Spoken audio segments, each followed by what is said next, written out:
नमस्कार संस्कृत के प्रिय विद्यार्थियों, आप सभी का बहुत बहुत स्वागत है मैग्नेट ब्रेन्स पर।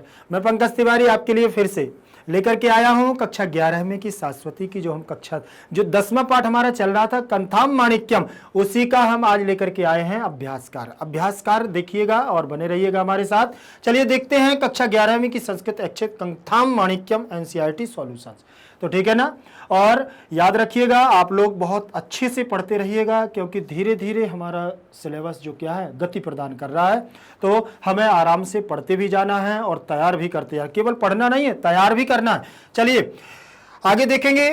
पहला प्रश्न अभ्यास कार्य का हमारा रहेगा। अपनी पुस्तक अपने सामने रखिएगा और जरूरी है, और उसी में अगर आप फिल कर सकते हैं तो ठीक है, नहीं तो अपने पास नोटबुक्स भी रखिएगा और हाथ में कलम जरूर लेके रखिए। पेन आपके हाथ में होना चाहिए, क्योंकि ये विद्यार्थियों के लक्षण होते हैं कि सामने पुस्तक और नोटबुक और पेन हाथ में होने चाहिए।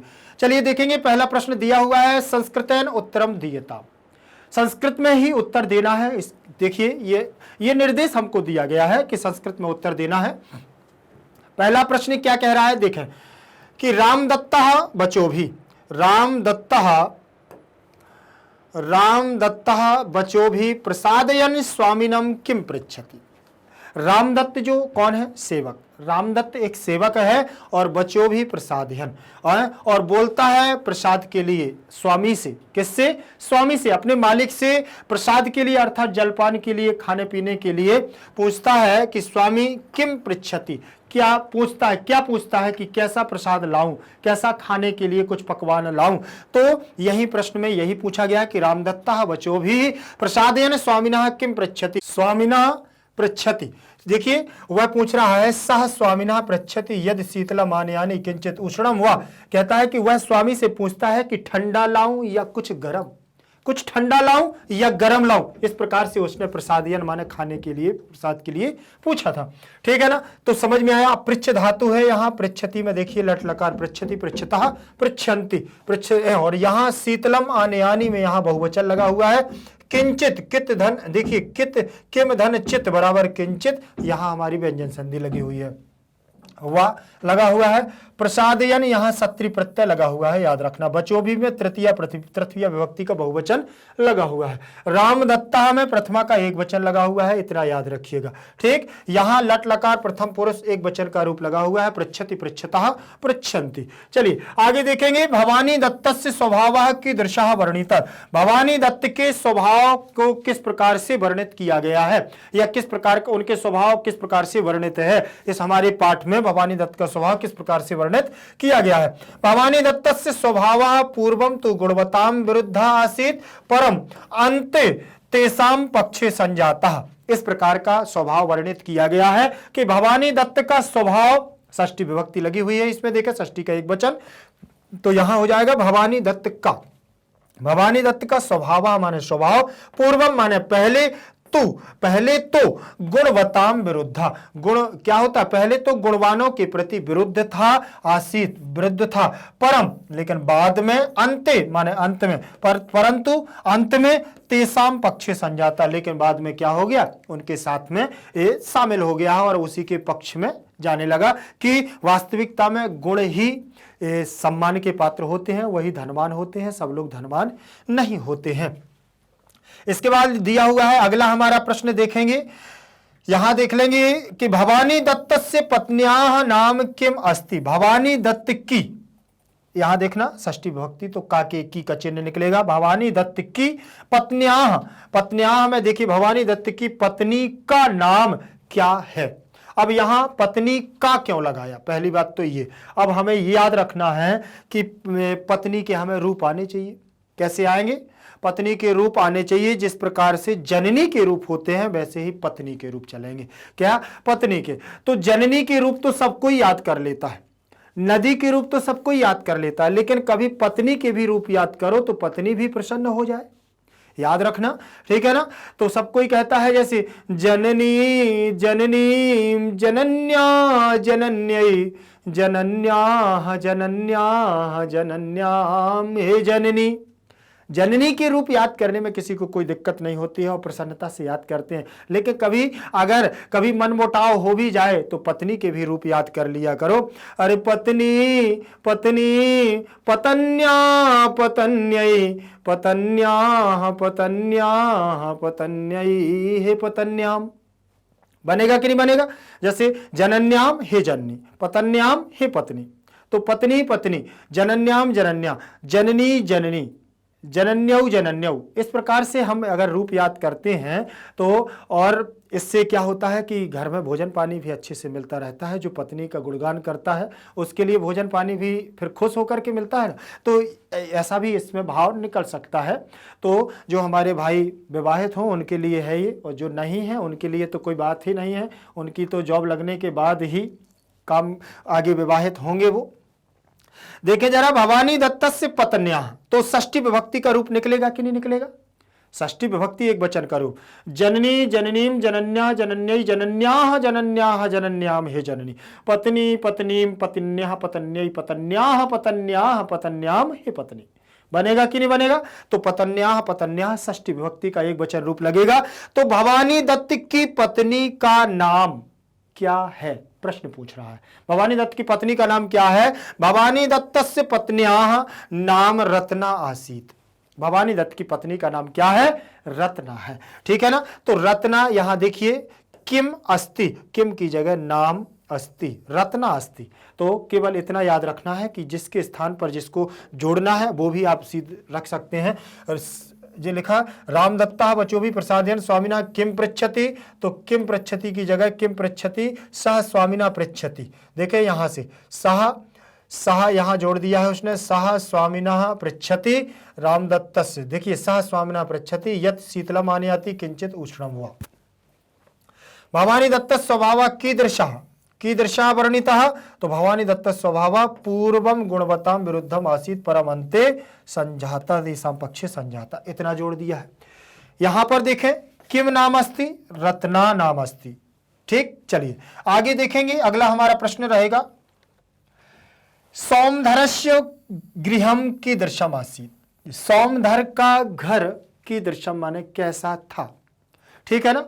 अब सौमधरस्य में षष्ठी विभक्ति लगी हुई है। कौन सी? षष्ठी विभक्ति का एक वचन, जैसे रामा रामम रामेण रामाय रामात रामस्य रामे रामो, प्रथमा द्वितीया रामौ रामौ, तृतीया चतुर्थी पंचमी रामाभ्याम रामाभ्याम रामाभ्याम, षष्ठी सप्तमी रामयोः संबोधन है हे रामौ, रामा रामान रामैः रामेभ्यः रामेभ्यः रामाणाम रामेषु।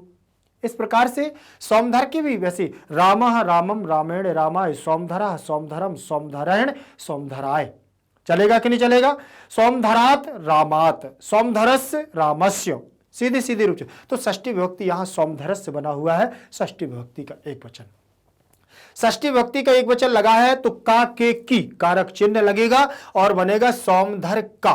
गृहम माने घर, सौमधर का घर, कीदृशम माने किस प्रकार का या किस प्रकार का था या कैसा था, आसीत माने था। ठीक, तो देखें पूरे पाठ को अध्ययन किया है बहुत अच्छी से। अगर विधिवत रूप से पाठ का अध्ययन किया हुआ है, अच्छे सही तरीके से अगर हमने उसका अध्ययन किया है तो हमें मिल जाएगा कि सिंधु ने बताया था, सिंधु इसका मित्र है सौमधर का, उसने अपने पिता को बताया था कि किस प्रकार का उसका घर है। तो आप भी देखिए, सौमधरस्य गृहम न अति दीर्घम, सौमधरस्य गृहम न अति दीर्घम, आस्वच्छ वीथिकायाम स्थितम न मार्जितम न चालकृतम अस्ति, चा अलंकृतम अस्ति, चा अलंकृतम अस्ति।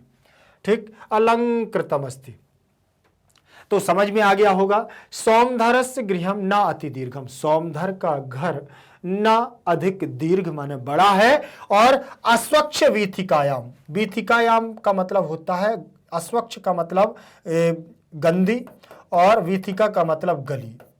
ठीक, गलियों में गली, गली लिखेंगे क्योंकि एक वचन लगा हुआ है तो गली ही ठीक रहेगा, गली। एक वचन लगा है सप्तमी का, स्थितम, और गंदी गली में स्थित है या गंदी बस्ती में स्थित है, ना मार्जितम, ना वहां साफ सफाई है, और ना अलंकृतम, और ना चालंकृतम, और ना ही सुंदरता वहां दिखाई देती है। ठीक है ना। तो उसने क्या कहा, ये सिंधु ने अपने पिता को भी बताया था, वही यहां प्रश्न बना है कि सौमधर का घर किस प्रकार का है या किस प्रकार का था, है नहीं था, आसीत है तो था, किस प्रकार का था, अर्थ निकले। सौमधरस्य गृहम ना अति दीर्घम, ना अति दीर्घम में यहां दीर्घ संधि लग जाएगी, ये बात का भी ध्यान रखना है। इसमें षष्ठी विभक्ति का एक वचन, गृहम में एक वचन का रूप लगा हुआ है। अस्वच्छ वीथिकायाम में सप्तमी का एक वचन लगेगा। ठीक है ना।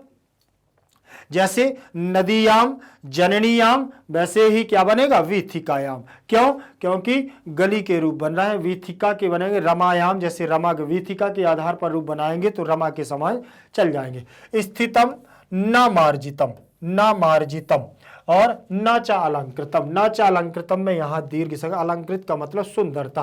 तो सौमधर का घर ना तो बड़ा है और गंदी बस्ती में स्थित है, और ना स्वच्छ साफ सफाई है, और ना ही सुंदरता थी, इस प्रकार का था। अब दिखा हुआ है कयोह मध्य प्रगाढ़ा मित्रता आसीत, किसके बीच में प्रगाढ़ मित्रता, बहुत अत्यधिक मित्रता थी, किसके बीच में प्रगाढ़ मित्रता, बहुत अच्छी मित्रता थी।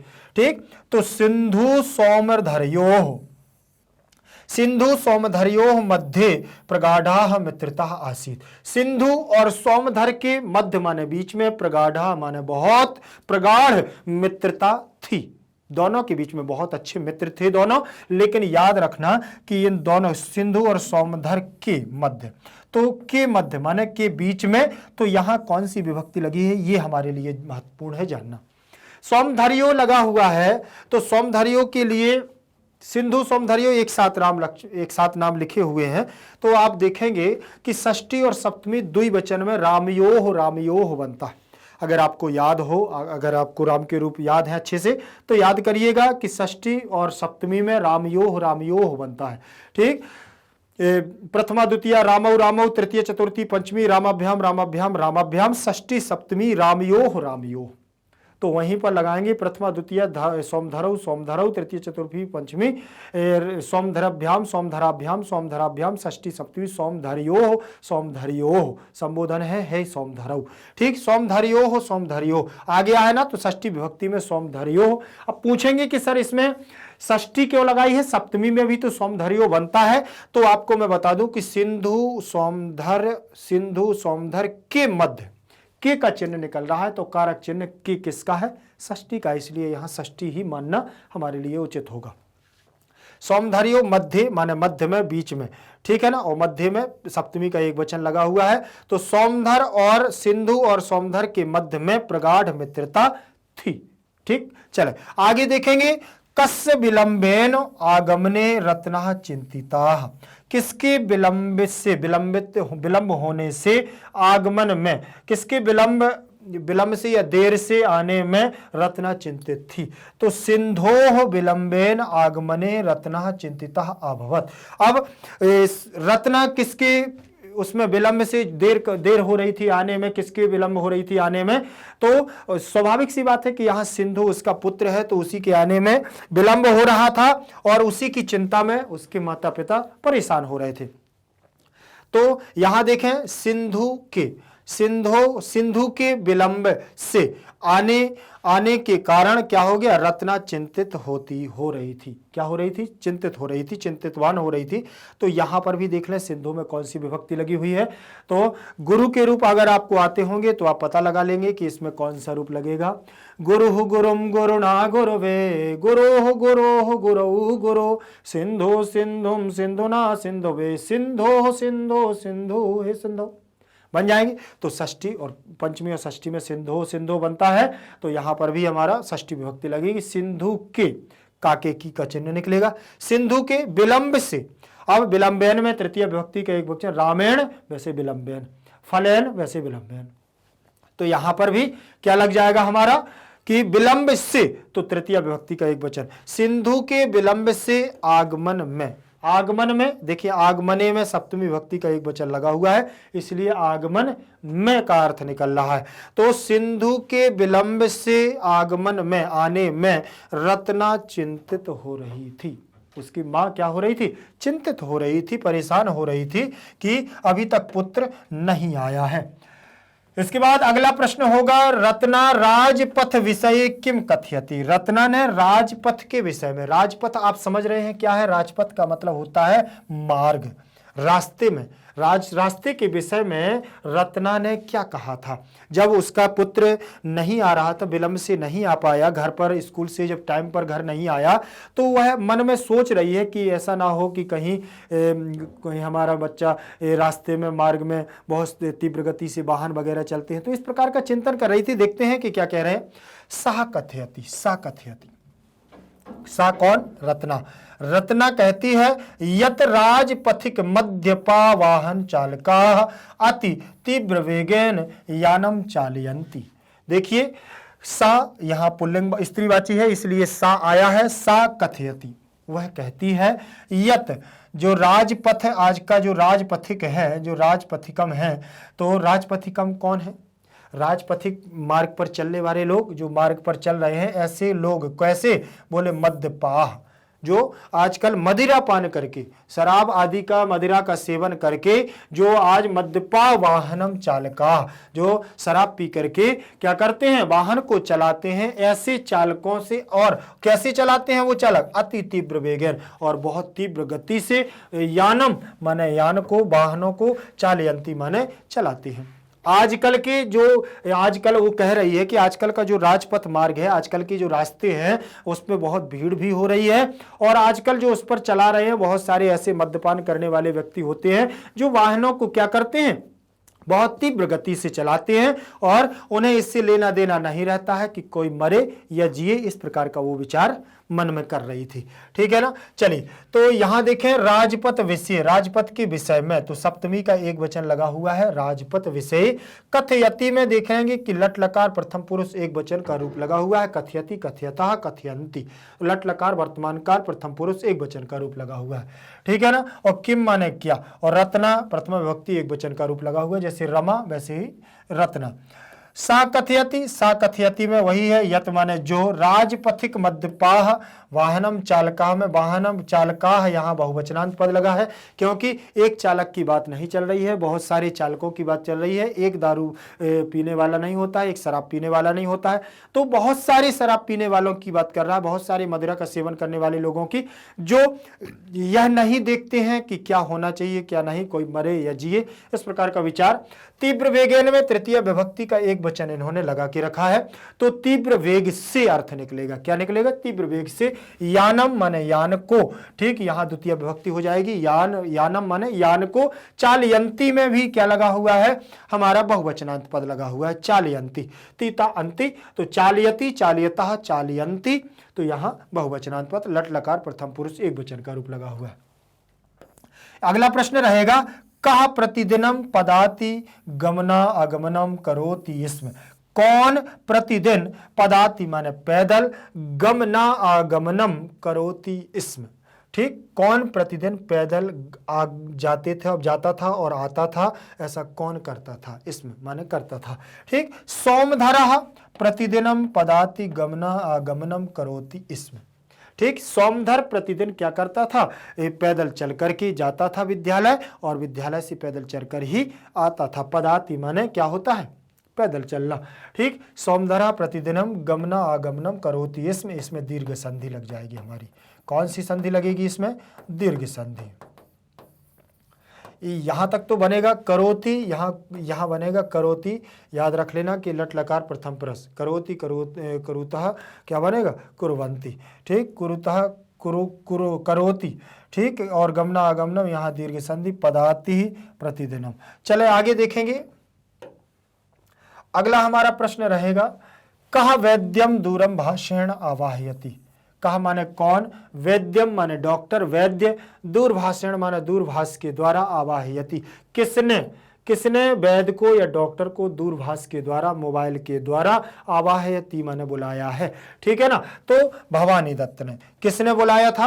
अब पिता ही बुलाएगा, पुत्र बेहोश था, तो भवानी दत्त ने क्या किया था, भवानी दत्त दूरभाषेण वैद्यम आवाहयति, ठीक है ना।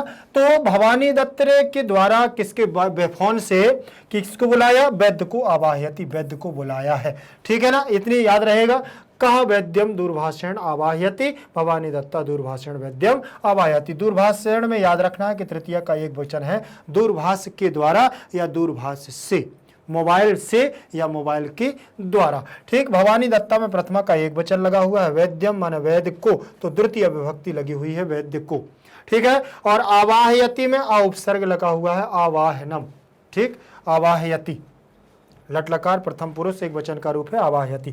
फिर लिखा हुआ है, फिर अगला है हमारा सोमधरा कथम धनहीनोपि सम्माननीय, सोमधर कैसे धनहीन भी सम्मान का पात्र बना, किस प्रकार से सम्मान का पात्र हुआ और कैसे उसको सम्मान का माना।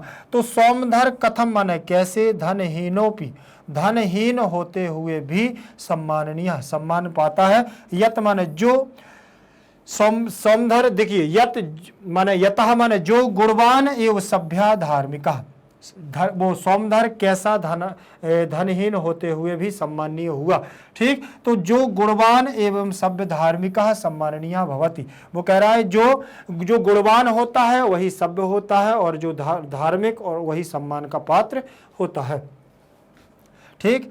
और सोमधरा गुणवान अस्ति अतः सम्माननीय अस्ति, सोमधर गुणवान है इसीलिए क्या है, वह सम्मान का पात्र है, ठीक। जो वो उसने कहा है कि जो गुणवान होता है वो सभ्य होता है, जो सभ्य होता है वही धार्मिक और क्या होता है, धनवान होता है, वही सम्मान का पात्र होता है। तो सोमधर गुणवान है इसलिए वह सम्मान का पात्र है, ठीक। चले आगे देखेंगे, इसमें देख लेंगे गुणवान में, इसमें मतु प्रत्यय है हमारा,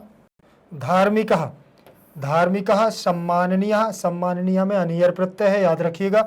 भवति लट लकार प्रथम पुरुष एक वचन का रूप होगा, और सोमधरा में प्रथमा का एक वचन, गुणवान में भी हमारा मतु प्रत्यय लगा हुआ है, अस्ति मतलब है, अतः सम्माननीय, फिर यहां पर भी हमारा वही अनियर प्रत्यय लग गया। गुणवान में दोनों में समझा दिया है, मतु प्रत्यय होगा, ठीक है ना। तो यत गुणवाना एवं सभ्या धार्मिका धनिका सम्माननीय भवति, सोमधरा गुणवानम अस्ति, गुणवान अस्ति अतः सम्माननीय, सोमधर गुणवान है अतः सम्माननीय भी इसलिए है। आगे चलेंगे हम, प्रश्न नंबर दूसरा रहेगा। प्रश्न नंबर हमारा दूसरा क्या कह रहा है, जरा इसको ध्यान से देखेंगे। लिखा हुआ है, हिंदी भाषया आशयम स्पष्ट व्याख्या व लिखत, हिंदी भाषा में आशय और व्याख्या को क्या करना है, लिखना है। देखेंगे लिखा हुआ है, इस पैराग्राफ का जो उन्होंने पैराग्राफ का एक छोटा सा अंश दिया है उसी के बारे में हमें आशय लिखना हुआ है और उसकी व्याख्या को लिखना है। किम वृत्यम अद्य आगत प्रायः यो वात्या चक्रम उत्फात्पयसि रत्नाया अनेन वाक्येन भवानी दत्तस्य चरित्रम उद्घाटितम भवति। और किम वृत्तम, इसका क्या वृत्त है, और अद्य आगत प्रायः आज आते ही प्रायः क्या कर दिया, वात्या चक्रम तूफान मचा दिया है। वात्या चक्र का मतलब तूफान मचा दिया है, उत्पाद उठा रहे हो, तूफान उठा रहे हो। रत्नाया माने पत्नी, रत्ना के द्वारा वाक्यन अनेक वाक्यों को भवानी दत्त का चरित्र उद्घाटित किया गया। रत्ना के वाक्यों से भवानी दत्त के चरित्र को क्या किया गया है, उद्घाटित किया गया है। उत्तर में आशय क्या है, भवानी दत्त जब अपने सेवकों के ढीले कार्य से अप्रसन्न होकर के उन पर जैसे ही क्रोध से गरजते हैं तो उनके व्यवहार पर रत्ना इस प्रकार कहती है, क्या बात है, आज तो आते ही तूफान उठा दिया। रत्ना के इस कथन से भवानी दत्त का चरित्र स्पष्ट रूप से उभर कर सामने आता है। किसका, रत्ना के इस कथन से भवानी दत्त का चरित्र और रूप स्पष्ट रूप से उभर कर आता है, और यह स्पष्ट होता है कि भवानी दत्त किसी पूर्वाग्रह से ग्रसित, पूर्वाग्रह मतलब कहीं ना कहीं किसी बात से क्या है, ग्रसित है, क्रोधी तथा पुरातन पंथी व्यक्ति हैं, मित्रता करें। ठीक, इस प्रकार से यहां पर उनके चरित्र का वर्णन किया गया है। एक दृष्टि से उनका यह विचारधारा उचित थी, एक दृष्टि से उनकी यह विचारधारा उचित थी कि परंतु उनकी विवेकहीनता यह थी कि वे मात्र एक धारणा से ग्रसित होते थे। थे। उन्होंने यह नहीं देखा कि जिसके साथ उनका पुत्र रहता है वह चारित्रिक, मानसिक, व्यवहारिक, शैक्षणिक एवं बौद्धिक दृष्टि से कैसा है। उन्होंने मात्र उसकी आर्थिक स्थिति को ही आधार माना और उनकी यह विचारधारा उचित नहीं थी। दो प्रकार से उनके आशय को स्पष्ट किया गया है कि या तो वो बहुत पुराने ख्यालातों के थे और पुराने ख्यालातों में ऊंच नीच में फर्क रखते थे पहले, ठीक, लेकिन और फिर उन्होंने दूसरा उन्होंने ये रखा है कि जो वह आर्थिक रूप से कमजोर है इसीलिए वह क्या है, ये निम्न वर्ग का, उससे मिलना जुलना नहीं है, इस प्रकार का व्यवहार वो रखते थे। तो उन्होंने गुण और बौद्धिक दृष्टि से उसको नहीं देखा। तो इस प्रकार से यहाँ पर भवानी दत्त के दो भावों को चित्रित किया गया है। दूसरा दिया हुआ है कि पश्य इतो अग्रे तस्याम, पश्य इतो अग्रे तस्याम असभ्य वस्तु न गमिष्यसि, और बोले देखो इधर आज से आगे से क्या करोगे, तस्याम उस असभ्य बस्ती में नहीं जाओगे, आज से उस असभ्य बस्ती में नहीं जाओगे। ये भवानी दत्त ने अपने पुत्र से कहा था, सिंधु से। तो इसके लिए भी आशा स्पष्ट करते हैं कि भवानी दत्त अपने पुत्र सिंधु से सौंदर्य के विषय में पूरी जानकारी लेने के पश्चात अंतिम आदेश के रूप में उसे निर्देश देते हैं। अंतिम आदेश के रूप में उसे निर्देश देते हैं कि वह आज के बाद उस असभ्य गंवार लोगों की बस्ती में कभी नहीं जाएगा। भवानी दत्त नहीं चाहता कि उसका इकलौता पुत्र उसकी संगति में पड़कर गंवार हो जाए। उसका इकलौता पुत्र यह नहीं चाहता है कि अब क्या हो जाए, गंवार बस्ती में यह हमारा पुत्र जाए। इस प्रकार की बातों को लेकर के यहां पर कहा गया है, ठीक है ना। चलिए, तीसरा नंबर का उन्होंने दिया हुआ है, आशय स्पष्ट इसका भी करना है हमें कि भगवान न जानाति राजपथ वृत्यम, भगवान अरे आप नहीं जानते हो आज के राजपथ मार्ग का वृत्त कथा, आजकल के राजपथ मार्ग पर क्या क्या हो रहा है ये तुम नहीं जानते हो, ये आप नहीं जानते हो।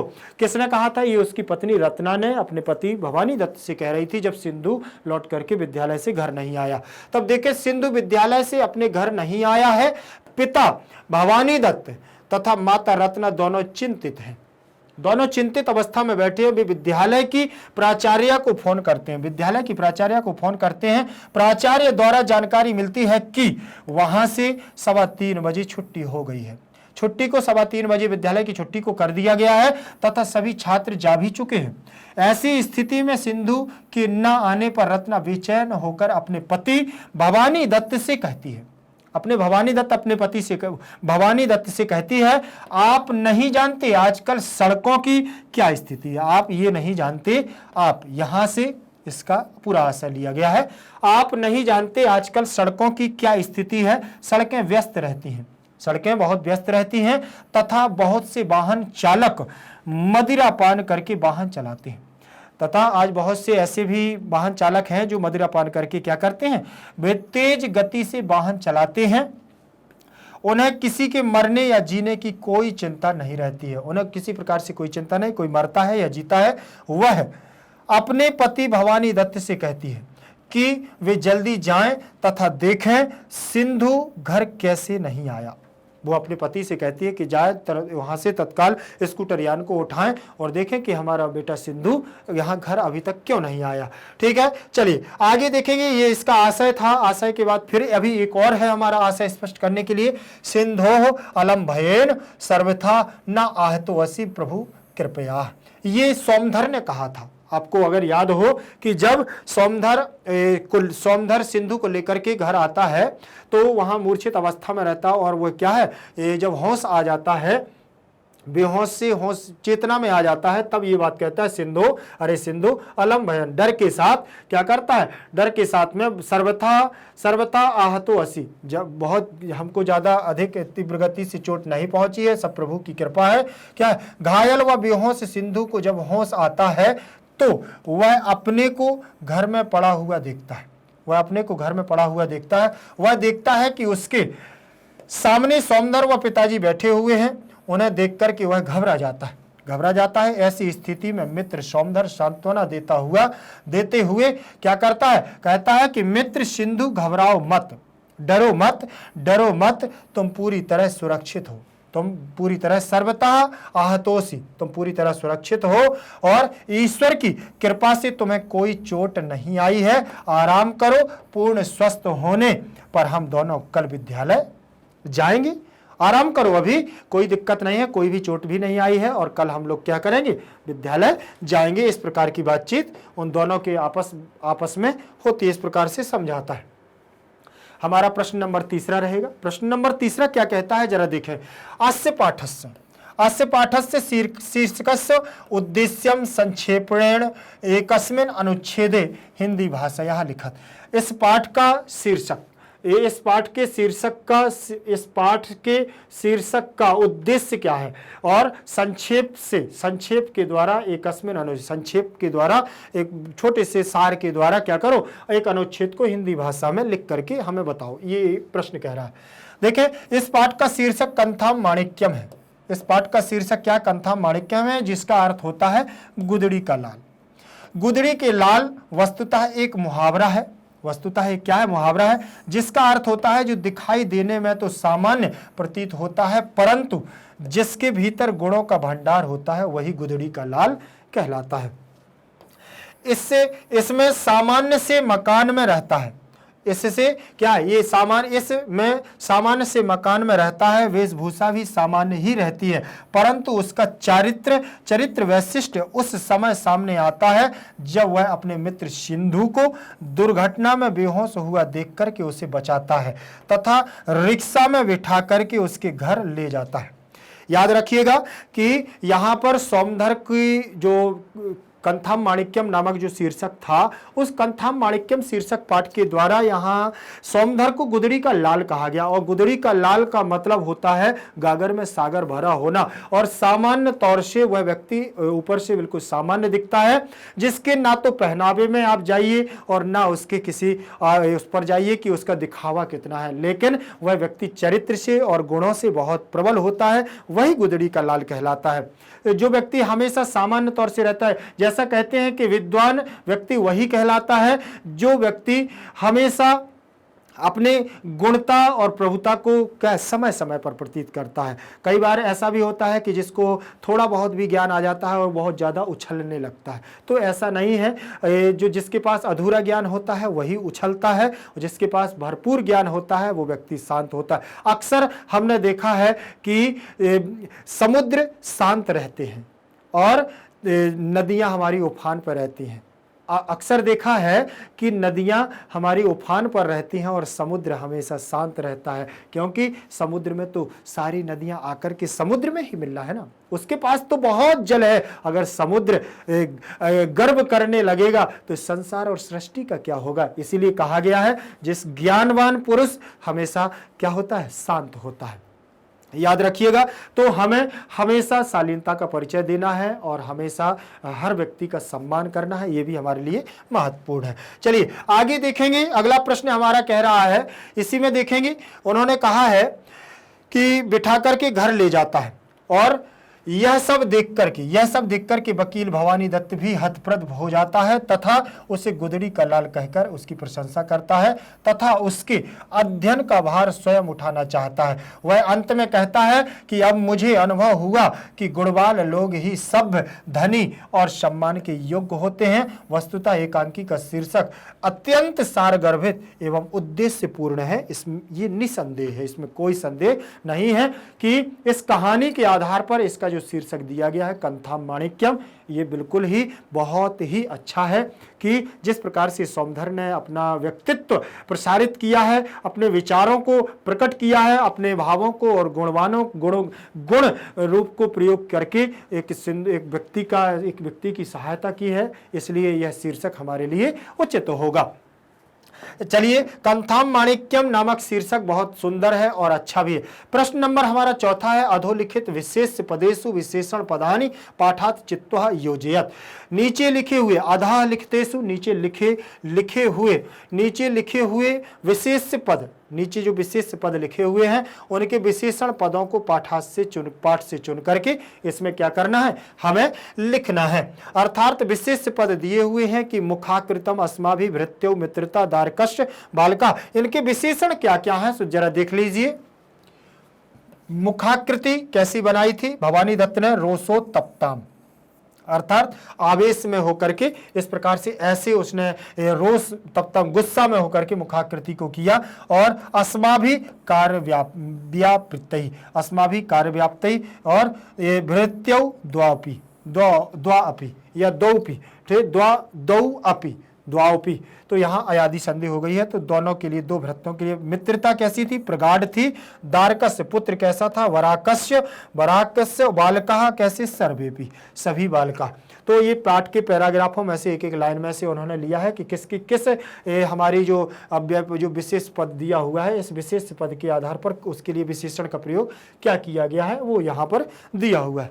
देखेंगे आगे, अगला हमारा देखेंगे प्रश्न नंबर 5वां रहेगा। प्रश्न नंबर 5वां कह रहा है कि अधोलिखित पदानाम वाक्येषु प्रयोगम कुरुता।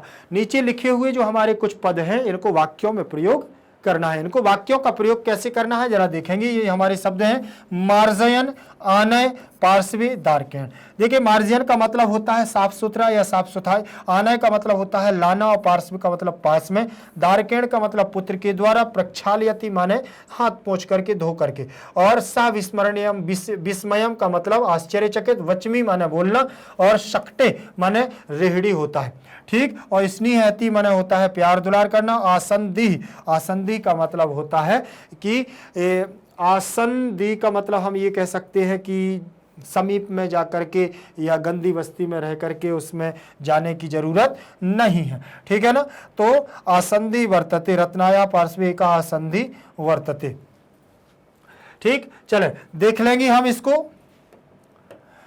पहला दिया हुआ है मार्जयन, मार्जयन का राम अंग प्रच्छदेन मुखम मार्जनियम गता। राम अंगों को पोष करके मुख का मार्जन करता है, ठीक। आनय, पंच पुस्तकानि आनय, 5 पुस्तकों को लाओ। पार्श्वे, पार्श्वे, पार्श्वे का मतलब मम पार्श्वे, मम पार्श्वे एकम चित्रम वर्तते, मेरे पास एक क्या है? चित्र है, मेरे पास में, पास में, पार्श्वे में सप्तमी का एक वचन लगा इसलिए पास में, मेरे पास में एक चित्र है। दारकेण में तृतीया, मम दारकेण किमपि ना अपराध्यम, मेरे पुत्र के द्वारा कोई भी अपराध नहीं किया गया, कोई भी अपराध नहीं है, मेरे पुत्र से कोई भी अपराध नहीं हुआ। इसके बाद प्रक्षालयति दिया हुआ है। क्या दिया है? प्रक्षालयति। प्रक्षालयति का सह फेनिलैन मुखम प्रक्षालयति, फेनिलैन सा वह फेनिलैन के द्वारा मुख का प्रक्षालन करती है। फेनिलैन का मतलब ये ऐसा कह सकते हैं हम कि यहाँ फेस वॉश क्या होता है? फेस वॉश, ठीक। या हम ऐसा कह सकते हैं कि कुछ भी ऐसा पात्र लेकर के, ऐसा द्रव्य लेकर के मुख का प्रक्षालन करना, धुलना, उसके लिए यहाँ फेनिलैन शब्द का प्रयोग किया गया है, ठीक। फेनिलैन इंग्लिश शब्द है, यहाँ फेस वॉश के लिए आया हुआ है, ठीक है ना, याद रखिएगा, ठीक। तो तृतीय विभक्ति है फेनिलैन के द्वारा मुखम प्रक्षालयति। आगे दिया हुआ है सा विस्मयम रत्ना स्वपुत्रम लालयंतीम सा विस्मयम बदति, रत्ना अपने पुत्र को प्यार दुलार करके आश्चर्य के साथ बोलती है। और क्या? वचमी त्वाम अस्मि वचमी विदुषाम समवायो अत्र वर्तते, त्वाम अस्मि तुम ही हो, वचमी विदुषाम तुम ही हो, विद्वान समवायो अत्र वर्तते, ठीक। सक्टे, सक्टे माने सोमधरस्य पिता, सक्टे निधाय फलानी विक्रीणति, सोमधर के पिता सक्टे माने रेहड़ी पर या ठेली पर, निधाय माने रख कर के फलों को बेचते थे। और स्त्रीयति, स्त्रीयति माने माता पुत्री, स्नेहयति, स्नेहयति होगा, सॉरी, स्नेहयति, स्नेहयति, स्नेहयति, तो यहाँ माता पुत्री, माता पुत्र को प्यार करती है, दुलार करती है। संधि, संधि का मतलब यहाँ है रत्नाया पार्श्वे एकः आसंधि वर्तते, एकः आसंधि वर्तते, और रत्ना के पास एकः क्या है? आसंधि थी। चलिए आगे हमारा प्रश्न रहेगा अधोलिखिता नाम पदानाम संधि विच्छेदम चा कुरुता। नीचे लिखे हुए कुछ पद हैं, उन पदों की संधि विच्छेद करना है, और कुछ पद ऐसे हैं जिनकी संधि विच्छेद है तो उनको हमें क्या एक साथ संधि युक्त पद भी करना है। तो दोनों में से हमें दोनों को करना है। जरा देखेंगे हम। भग्नावशेषा, ठीक, भग्नावशेषा, भग्न धन अवशेषा, क्या बनेगा? भग्न धन अवशेषा, भग्नावशेषा, ठीक, ये हो गया भग्नावशेषा। द्वौ अपि, तो यहाँ हो जाएगा द्वावपि, ठीक, द्वावपि। और पाश्चात्य, पाश्चात्य होगा, पाश्चात्य, पश्चात, पश्चात तो यहां होगा पत धन प धन चाह, पह पश्चात, पाश्चात्य। ठीक, चलिए तो इनको थोड़ा देखेंगे, पाश्चात्य पश्चात बनेगा। ठीक, देखें पश्चात धन चा पाश्चात, इनको जरा देख रहे हैं भग्नावशेष का, भग्न धन अवशेष क्या है, भग्न धन अवशेष।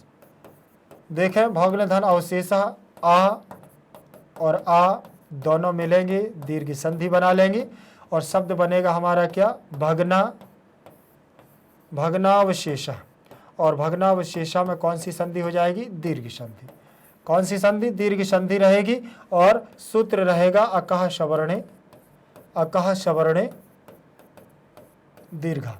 कौन सा सूत्र रहेगा, अकह सवर्णे दीर्घा। तो याद रहेगा इसमें कौन सी हमारा कौन सी संधि हो जाएगी, दीर्घ संधि। आगे देखेंगे द्वापि, द्वौ धन अपि, द्वौ धन अपि होगा तो यहां हो जाएगा हमारा एचो यावा यावा, एचो क्या होगा, एचो अयवा यावा, एचो यावा यावा। सूत्र क्या कहता है, एचो को क्रम से अयाधिक आदेश हो तो ए आई ओ औ, ए आय, ए को आय, आई को आय, ओ को आओ, औ को आओ, इतना याद रखना। तो यहाँ औ दिया हुआ है तो दा में से हम क्या लिख लेंगे, दो में से यहाँ औ निकाल लेंगे, द्वा धन औ, इतना निकालेंगे। ठीक, और यहाँ पर दा अलग हो जाएगा, क्या हो जाएगा, दा अलग हो जाएगा, औ अलग हो जाएगा और अपी आ जाएगा। क्या हो जाएगा, अपी, अपी अलग हो गया। अब यहाँ दा अलग हो जाएगा और औ को आव आदेश हो जाएगा, क्या बनेगा, आओ। आप देख लीजिए क्यों हुआ आओ, औ के स्थान पर आओ आएगा, ओ के स्थान पर आओ, आई को आए और ए को आए, तो आओ हो गया, यहाँ अपी आ जाएगा, जो कहते हो अपी आ जाएगा। अब इसको मिलाएंगे तो दा हो जाएगा और वा रहेगा, तो यहाँ हम क्या करेंगे,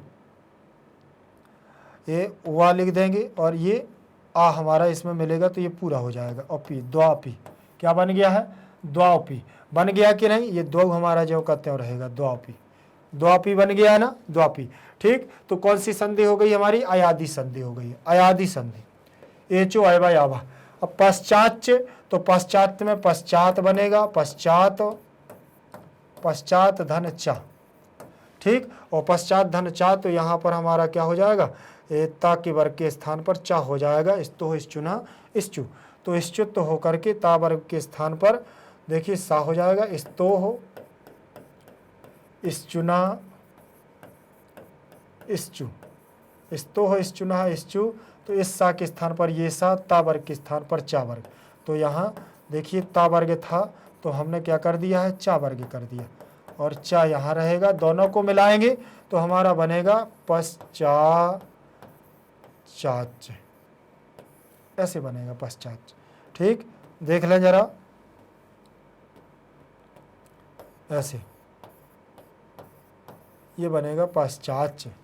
ठीक, तो कौन सी संधि, इश्चुत संधि, और जब वैसे कहेंगे तो व्यंजन और वैसे कहेंगे तो हल, कोई भी आप कह सकते हैं, इश्चुत संधि भी बोल सकते हैं, हल संधि भी बोल सकते हैं, व्यंजन संधि भी बोल सकते हैं। चलिए आगे देखेंगे, पराजिता धन असी, पराजितोसी क्या बनेगा, पराजिता, पराजिता धन असी। ठीक, पराजिता धन असी, पराजित विसर्ग के स्थान पर ओ हो जाएगा, अवग्रह का आ हो जाएगा और सी, इसलिए यहाँ कौन सी संधि होगी, विसर्ग संधि, विसर्ग संधि बनेगी, विसर्ग संधि, पराजितोसी। और आ को अवग्रह चिन्ह में परिवर्तन करने के लिए याद रखना कि यहाँ चंपक पुष्पक न्यायन खंडाकारो न विधीयते एक हमारी क्या है, सूक्ति है, उसके माध्यम से यहाँ होता है। फिर लिखा हुआ है चाप्य अलंकृतम, चा धन अपि धन अलंकृतम, चा धन अपि धन अलंकृतम, चा धन अपि धन अलंकृतम, अलंकृतम। अलंकृतम। ठीक, तो चा आ, इसका आ और इसका आ तो दोनों मिलकर के यहाँ दीर्घ करेंगे तो बनेगा चापी। क्या बनेगा? चापी। और यहाँ बनेगा हमारा अलंकृतम, लेकिन यहाँ रहेगा हमारा क्या? यण संधि का योग होगा, अलंकृतम।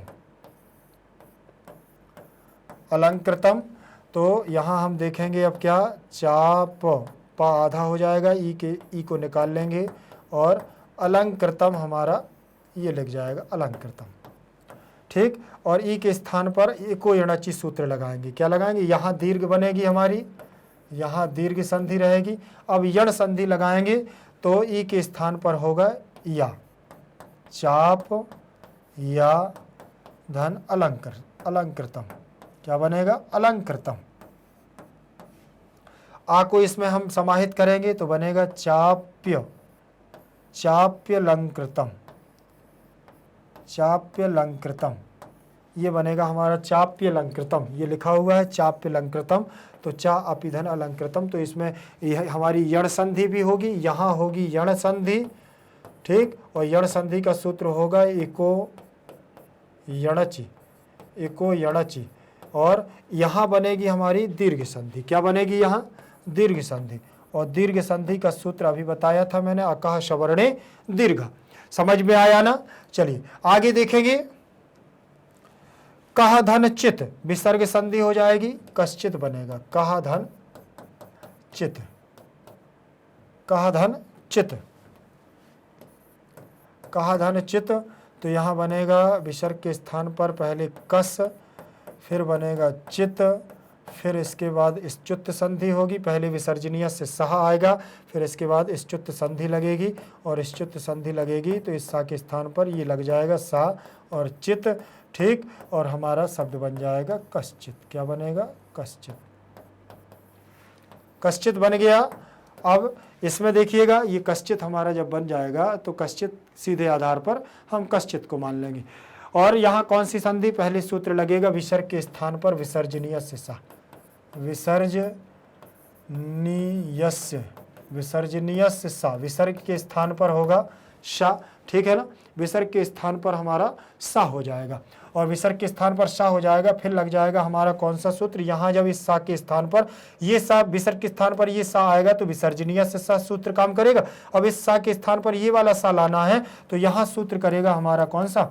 स्तोह, इश्चुना, इश्चु, स्तोह, इश्चुना, इश्चु सूत्र करेगा। ये सा के स्थान पर देखो, ये सा, ता वर्ग के स्थान पर चा, ये हमारा इसका नियम रहता है। तो यहाँ पर हमारी संधि हो जाएगी कौन सी? विसर्ग संधि साधारण तौर से रहेगी, याद रखिएगा।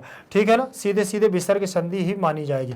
चलिए इसके बाद हम अगला प्रश्न देखेंगे। अगला प्रश्न हमारा 7वां प्रश्न होगा, जरा इसको हम पढ़ते हैं। 7वां प्रश्न रहेगा हमारा, पाठ्यम पाठम आश्रित रत्नाया सौमधरस्य च चारित्रिक विशिष्ट्यम सु उदाहरणम हिंदी भाषा लिखत। पाठ पर आश्रित रत्ना और सौमधर का चारित्र, रत्ना और सौमधर के चरित्र की विशेषताएं क्या थी? उदाहरण देकर के हिंदी में क्या करो? इसमें हिंदी में लिखो। रत्ना का चारित्रिक विशिष्ट क्या था? देखे जरा, रत्ना की चरित्र की विशेषताएं क्या थी? देखें, रत्ना कंथाम माणिक्यम एकांकी के प्रमुख पात्र भवानी दत्त वकील की पत्नी है।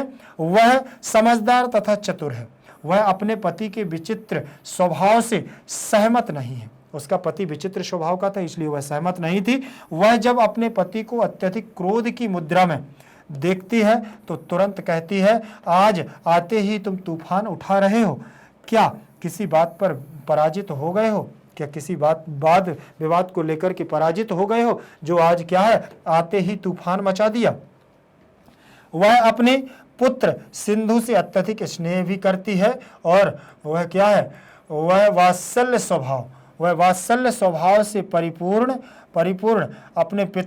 अपने पिता भवानी दत्त, कौन? वह वात्सल्य भाव से परिपूर्ण है। पिता भवानी दत्त जब पुत्र सिंधु को सेवक द्वारा कठोरता पूर्वक बुलाते हैं तो उनके व्यवहार से वह दुखी हो जाती है, और उसकी मान्यता अपने पति से भिन्न है। और उसकी मान्यता, उसके विचार अपने पति से भिन्न है। वह कहती है कि जो गुणवान होता है वह सभ्य है, वही धनी होता है तथा वही आदर के योग्य होता है। यदि सोमधर का पिता सब्जी एवं फल बेचता है तथा इसके इस प्रकार अपने परिवार का पालन पोषण करता है तो इसमें कौन सा पाप है? वह उदार हृदय वाली महिला है। कौन है उदार हृदय वाली? रत्ना। रत्ना की यह चरित्र की विशेषताओं पर प्रकाश डाला गया है। तो वह एक नेक दिल और बहुत साफ सुथरे दिल हृदय से पवित्र ऐसी महिला है। रत्ना का वात्सल्य भाव, रत्ना का वात्सल्य भाव हमें उस समय और अधिक दिखाई देता है जब वह विद्यालय से देर तक नहीं लौटता है। वह घबरा जाती है तथा अपने पति से शीघ्र उसका पता लगाने के लिए भी कहती है। वह सड़कों पर तेज गति से चलने वाले वाहनों से चिंतित भी है और वह यह भी जानती है कि वाहन चालक शराब पीकर के वाहन चलाते हैं। उन्हें यह चिंता नहीं होती कि कोई मरे या जिए, शराब चालकों वालों को कोई इस मतलब नहीं रहता है। जब उसे सिंधु की बेहोशी का पता चलता है तो उसकी स्थिति अत्यंत दयनीय हो जाती है। ठीक, वह जोर से विलाप करने लगती है और कुछ समय बाद जब सिंधु को होश आ जाता है तो रत्ना के नेत्र खुशी के अश्रुओं से क्या हो जाते हैं? भर जाते हैं। मतलब ये भी है कि उसके हृदय में वात्सल्यता का भाव कूट कूट करके भरा हुआ है और स्वाभाविक है कि माँ का पुत्र के प्रति स्नेह भाव रहता भी है। तो यहाँ पर यह देखने को मिला कि उसकी स्नेहता और वात्सल्य भाव भी बहुत अच्छा है। इस प्रकार रत्ना के संवादों से उसके चरित्र की निम्नलिखित विशेषताएं व्यक्त हुई हैं। वह बुद्धिमती भी है, वह वात्सल्य भाव से परिपूर्ण भी है, स्नेहमयी और परोपकार वृत्ति वाली महिला भी है। इसलिए पति भवानी दत्त को अंत में कहना पड़ता है कि रत्ना, तूने आज मेरी दोनों आंखें खोल दी हैं। रत्ना, आज से मैं तेरी आंखों से संसार को देखूंगा। इस प्रकार की बातों को उसने, ये उसकी क्या हो गई, विशेषताएं हो गई हैं मुख्य रूप से। अब सोमधर का चरित्र वैशिष्ट, अब यहां से देखेंगे सोमधर की चरित्र की विशेषता क्या है। देखें, सोमधर सब्जी एवं फल विक्रेता का पुत्र है। सोमधर क्या है? सोमधर एक सब्जी वाले का बेटा है और फल बेचने वाले का बेटा है। वह निर्धन परिवार से है तथा गरीब बस्ती में रहता है, परंतु उसमें अनेक चारित्रिक विशेषताएं हैं। वह पढ़ाई में चतुर है तथा एक आदर्श मित्र के रूप में एकांकी में उसका चरित्र उभर कर सामने आया है। उसके आदर्श मित्र के रूप में उसका पूरा चरित्र इस कहानी में क्या है, उभर करके आया है। उसका अपने धनी मित्र सिंधु के प्रति अत्यधिक स्नेह है। वह पढ़ाई में प्रवीण है तथा अपनी कक्षा का मॉनिटर भी है। क्या है? उसका अपने धनी मित्र था उसका एक सिंधु, उसके प्रति अत्यधिक स्नेह भी है। वह पढ़ाई से प्रवीण होकर के अपनी कक्षा का क्या है, मॉनिटर भी है, कक्षा का मॉनिटर है। वह एक कोमल हृदय का बालक भी है, उसका हृदय भी बहुत कोमल है। और क्या है, जब उसे पता चलता है कि विद्यालय का वाहन ट्रक से टकरा गया है और वह तुरंत उस स्थान पर पहुंचता है, क्या करता है, उस स्थान पर पहुंचता है तथा अपने मित्र को पहचान कर उसे रिक्शा में बिठाकर शीघ्र उसके घर की ओर रवाना हो जाता है। मार्ग में सिंधु के पिता उसे मिलते हैं और उन्हें विनम्र शब्दों में वह संपूर्ण घटना की जानकारी देता है, जिसे सुनकर भवानी दत्त का हृदय पिघल जाता है तथा उसे वत्स सोमधर कहकर बुलाता है। वह भवानी दत्त जो पूर्व में उससे घृणा करता था, उसको गुदड़ी का लाल कहने पर बाध्य होना पड़ता है। और वही भवानी दत्त इस सोमधर को क्या कहते हैं कि यह तो गुदड़ी का लाल है। इस प्रकार का इसमें विशिष्ट की चरित्र चित्राएं। सोमधर प्रतिदिन पैदल ही विद्यालय जाता था। सोमधर क्या करता है, प्रतिदिन विद्यालय पैदल आता जाता भी है। वह घर पर अपने पिता की भी अपने कार्य में पूरी तरह सहायता करता है, पिता की कार्य में भी पूरी तरह सहायता करता है। और इस प्रकार वह एक आदर्श पुत्र तथा आदर्श मित्र के रूप में एकांकी में चित्रित किया गया है, उभर करके क्या है, सामने आया है। वह सही अर्थों में गुदड़ी का लाल ही है तथा कीचड़ में भी कमल खिलता है। इस उक्ति को भी उसका चरित्र पूर्णतः चरितार्थ करता है। कि कीचड़ का मतलब कि वो ऐसी गंदी बस्ती में जहाँ का रख रखाव, बर्ताव और जहाँ पर बोलचाल, वेशभूषा तो सब कुछ अलग होता है, एक ऐसी बस्ती। और उस बस्ती में भी सोमधर नाम का पुत्र एक गुणवान और शीलवान, धैर्यवान और योग्य हो बनकर के सामने उभरता है और अपने हृदय को मानवता की एक मिसाल बनाता है, तो ये गुदड़ी का लाल ही कहलाएगा। और इस प्रकार की उसके चरित्र की विशेषताओं पर यहाँ चित्रण किया गया है। ठीक, प्रश्न नंबर 8वां हमारा रहेगा। प्रश्न नंबर 8वें में देखेंगे हम 8वें। ठीक, कोष्टांकितेषु, कोष्टक में दिए गए अंकित किए गए पदों में से उपयुक्त पदम चित्वा, उस उपयुक्त पद को चुन करके रिक्त स्थानानि पूर्यत, रिक्त स्थानों को पूरे कर। भवान पक्व वाटिका दीनी खादितुम, इच्छसि, इच्छन्ति या इच्छति। ठीक, तो यहाँ भवान के लिए कौन सा शब्द आना है वो लिखना है। फिर लिखा खाली स्थान नासुरतम और माम नासुरतम की अहम नासुरतम और अस्माभि नासुरतम। ये देखना, हरण रामदत्तौ अट्टहासम रोधतुम प्रयतिते और या प्रयतेते और प्रयतसे, नेत्राभ्याम संसारम खाली स्थान दर्शिष्यामि या द्रक्ष्यामि, सोमधरा त्वम खाली स्थान आनीता आनीतवान आनीतम। इस प्रकार से इन नीचे जो हमारे ये विकल्प में लिखे हुए हैं, कोष्टक में लिखे हुए हैं, इनको हमें क्या करना है, इसमें भरना है। जरा देखिएगा, यहां पर दिया हुआ है भवान पक्व वाटिका दीनी खादितुम, पकवानों को खाना तो इच्छा रखते हो तो हम क्या करें, आपको खिलाएं, इच्छति, ये हमारा सही हो। अस्मा भी न सुरतम, अस्मा भी हमारी नहीं सुनाई दे रहा है क्या। ठीक, हरण क्या है तुम लोगों को, और हरण रामदत्तौ अट्टहासम रोधतुम प्रयतेते। ठीक, तो प्रयतेते, हरण रामदत्तौ प्रयतेते और नेत्राभ्याम संसारम दृक्ष्यति। अब यहां पर याद रख लेना है कि यहां क्या है, दृक्ष दर्शिष्यामि कि दृक्ष्यामि। तो हमने आपको बताया है कि दृश्य धातु लिट लकार वर्तमान काल में हमेशा आपको याद रखना है कि अपने मूल रूप में काम करती है। दृश्य जब हम पश्य बनाते हैं तो पश्यति, पश्यतः, पश्यन्ति के रूप में काम करती है, लेकिन जब लट लकार भविष्य काल की बात आती है तो वहां पर हमारा हमेशा क्या बनता है कि दृक्ष्यति, दृक्षतः, दृक्षन्ति के रूप में हमारा कार्य करती है। ठीक, इसके बाद हम देखेंगे कि इसमें दृक्ष्यामि उन्होंने देखिया, नेत्राभ्याम संसारम दृक्ष्यामि, दर्शिष्यामि दृक्ष्यामि, तो दृक्ष्यामि। सोमधरा त्वम आनीतवान, अब आनीतवान यहां आया हुआ है कि सोमधर त्वम माने तुम, उसको लेकर के आए हो, आनीता, आनीतवान और आनीतम, तो आनीतवान यहां पर इसमें हो जाएगा। ठीक है ना, तो ये यहां तक देख लिया है कि इसमें कोई दिक्कत नहीं है, बाकी सारा एक जैसा रहता है। इसमें हमें इस विकल्पों में से क्या करना होता है, छांट करके लिखना होता है।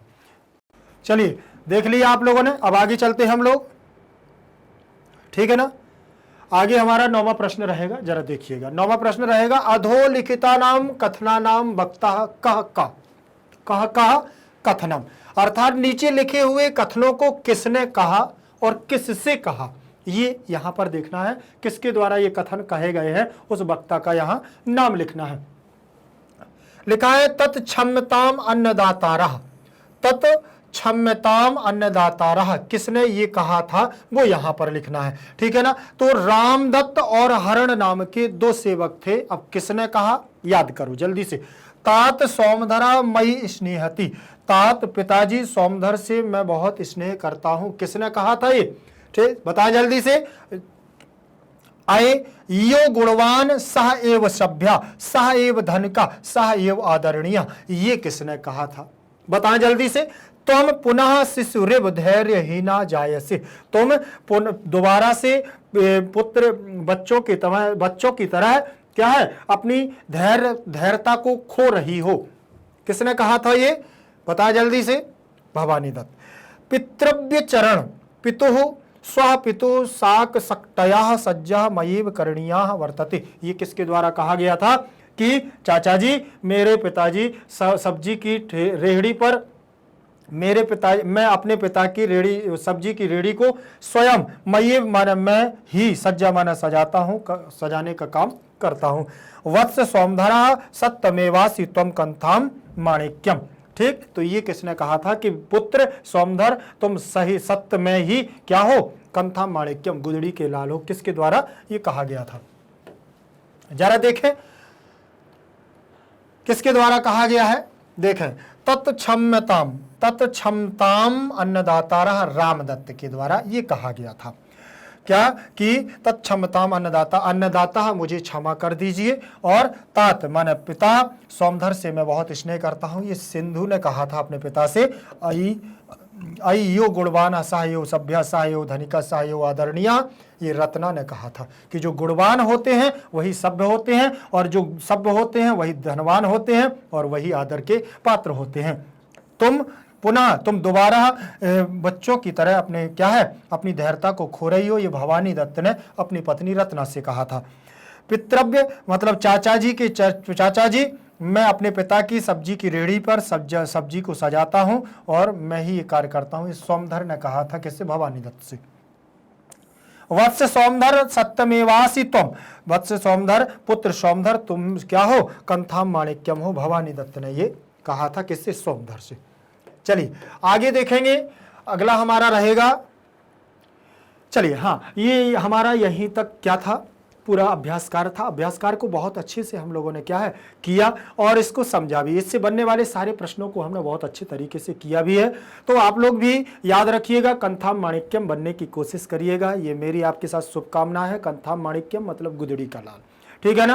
तो अनेक परिस्थितियां हमारे जीवन में आती हैं और हमें अपनी सारी परिस्थितियों को क्या है आगे पीछे छोड़ करके आगे बढ़ने की कोशिश करनी चाहिए। कि बार बार हम अगर परेशानियों से जूझ रहे हैं, मतलब ये समझना चाहिए कि हमारी परीक्षा भगवान ले रहा है और हमें कुछ अच्छा मिलने वाला है।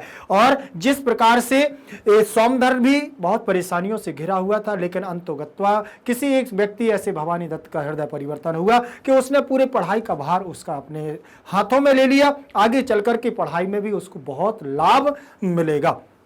आगे की पढ़ाई में निश्चित है कि सोमधर की पढ़ाई में बहुत सारा पैसा लगना था, तो वो भी भवानी दत्त ने अपने हाथों में ले लिया और उसको एक द्विचक्रिका अर्थात साइकिल को भी दिलाया, और साथ में उसके दोनों पुत्र जाने लगे, सोमधर और सिंधु। अब दोनों वो भेदभाव नहीं रख रहा है। तो इस प्रकार का हृदय परिवर्तन करने की कोशिश आपको भी रखना है। आपके समाज में, आपके परिवार में, आपके कॉलोनी में, आपके मोहल्ले में, आपके आस पड़ोस, अगर गाँव में, नगर बस्ती में, कहीं पर भी अगर इस प्रकार की द्वेष भावना किसी के प्रति किसी के लिए है, तो ये भी हमें क्या है दूर करने की कोशिश करना है। इससे एक संदेश भी हमारे समाज के लिए बहुत अच्छा जाएगा कि संस्कृति की धरोहर है और हमें अपनी संस्कृति को बना करके चलना है, और किसी से इस प्रकार का द्वेष भाव नहीं रखना है कि किसी के हृदय में ठेस पहुंचे, ठीक है ना। और बहुत अच्छे से आपको अध्ययन भी करना है। बस ये भी चिंता नहीं करना है कि आप किस मीडियम से हैं और किस माध्यम से हैं। कोई कहता है कि हम हिंदी मीडियम के हैं तो हमें इंग्लिश मीडियम समझ में नहीं आता है, बिल्कुल परेशान होने की आवश्यकता नहीं है। हमारे यहाँ हिंदी मीडियम भी चलता है, हमारे यहाँ इंग्लिश मीडियम भी चलता है,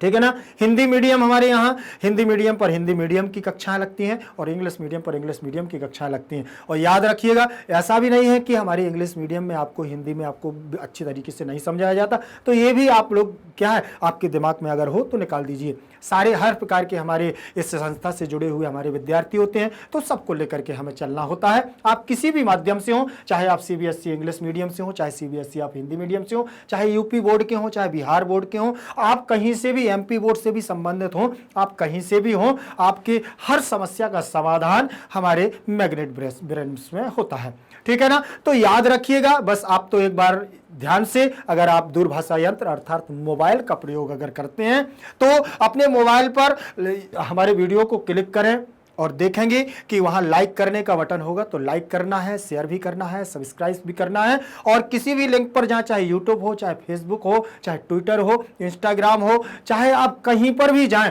आपको मिलेगा मैग्नेट ब्रेन्स और आपकी सारी समस्याओं को करेगा वो समाधान। तो आप लोग बने रहिएगा। और बहुत अच्छी बात तो ये है कि हमारे लिए यहाँ देखिए बुक्स और ई बुक्स के माध्यम से हमारे लिए क्या है, यहाँ नोट्स भी प्रोवाइड कराए जाते हैं। तो आप लोग बहुत अच्छे तरीके से देखें, सर्च करें और हमसे संपर्क करने की कोशिश करें, तो आपको यहां से नोट्स भी मिल सकते हैं। तो हमारी आपके साथ शुभकामनाएं हैं। लेकिन आपको अपने नगर, बस्ती, ग्राम सब जगह पर यह निर्देश जरूर देना है कि किसी से कोई द्वेष भावना नहीं रखनी होती है। सब लोग समान हैं, गुण की पूजा होती है और पैसे की नहीं। याद रखिएगा। धन्यवाद।